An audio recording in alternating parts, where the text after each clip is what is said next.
सास और बहू की तारीफ का तरीका, एक हास्यपूर्ण कहानी। भाग एक, शुरुआत। आधी रात हो गई, शांति है चारों ओर, और इस शांति के बीच बहू और सास के बीच की बातचीत एक नए मोड़ पर पहुंचने वाली थी।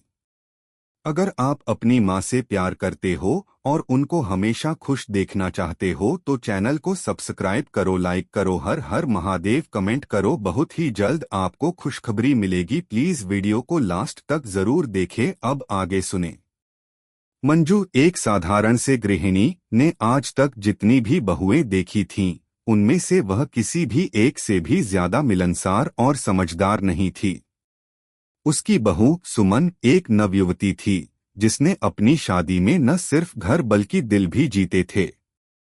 मंजू को सुमन की सादगी और विनम्रता बहुत भाती थी, लेकिन एक खास बात थी जो उसे हमेशा परेशान करती थी। सुमन की एक आदत, वह हमेशा सास की तारीफ करने के चक्कर में कुछ ऐसा कह देती थी जो सबको हंसी में डाल देता था। माँ, आप तो वैसे भी सबसे प्यारी हैं।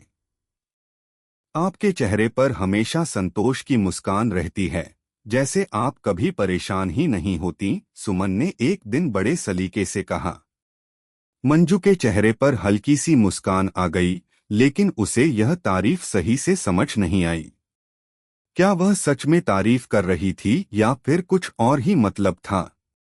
एक अनमने से लहजे में उसने कहा, क्या मतलब है तुम्हारा सुमन?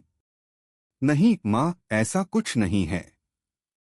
बस मैंने देखा है कि आप हमेशा खुश रहती हैं, और मैं बस यही कह रही थी कि आप बहुत समझदार हैं। सुमन ने और भी ज्यादा खुश होकर जवाब दिया। मंजू थोड़ी सोच में पड़ गई। क्या यह सही है या फिर कोई मुझसे मजाक कर रही है? भाग दो, अजीबोगरीब तारीफें। कुछ दिन बाद सुमन फिर से किसी न किसी बहाने से मंजू की तारीफ करने लगी। उसने कहा, माँ, आप तो जैसे मेरे जीवन की गुरु हैं। आपके पास हमेशा ज्ञान का खजाना रहता है, जैसे कि आपने हर किताब पढ़ी हो। मंजू को यह सुनकर एक बार फिर असहज महसूस हुआ। उसने अपनी पूरी जिंदगी में कभी इतनी किताबें नहीं पढ़ी थीं। फिर भी उसने मुस्कुराते हुए कहा, तुम्हारा धन्यवाद सुमन, लेकिन मैं क्या जानूं इतनी किताबों के बारे में? सुमन एक बार फिर अपनी तारीफों में डूबती चली गई। माँ, आप तो एकदम हिमालय जैसी हो। ठंडी, शांत और हर किसी की मदद करने के लिए हमेशा तैयार। अब मंजू की स्थिति और भी अजीब हो गई। हिमालय? क्या वह सच में हिमालय जैसी दिखती थी?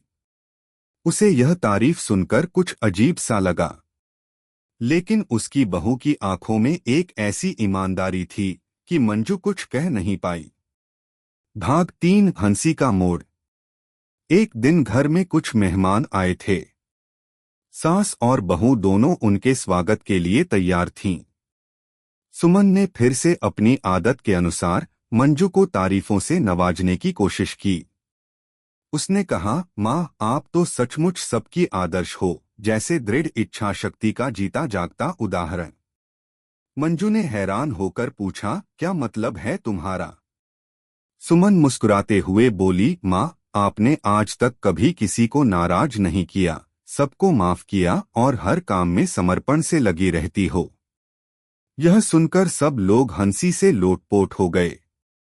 मंजू भी हंसी रोक नहीं पाई, क्योंकि सुमन ने जिस तरह से यह सब कहा, वह किसी स्टेज ड्रामा की स्क्रिप्ट जैसा लग रहा था।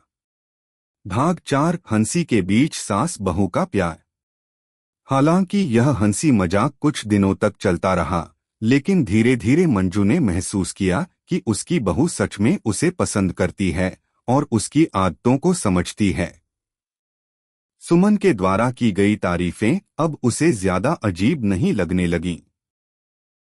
वह समझ गई कि सुमन के शब्दों में कोई बुराई नहीं थी, बल्कि यह एक तरीका था अपनी भावनाओं को व्यक्त करने का। मंजू ने सुमन को गले लगाते हुए कहा, सुमन, तुम कभी भी मेरी तारीफ कर सकती हो, लेकिन इस तरह की तारीफों से मुझे हमेशा हंसी आती है। सुमन हंसी में घिरते हुए बोली, माँ, मैं तो यही चाहती थी कि आप खुश रहें।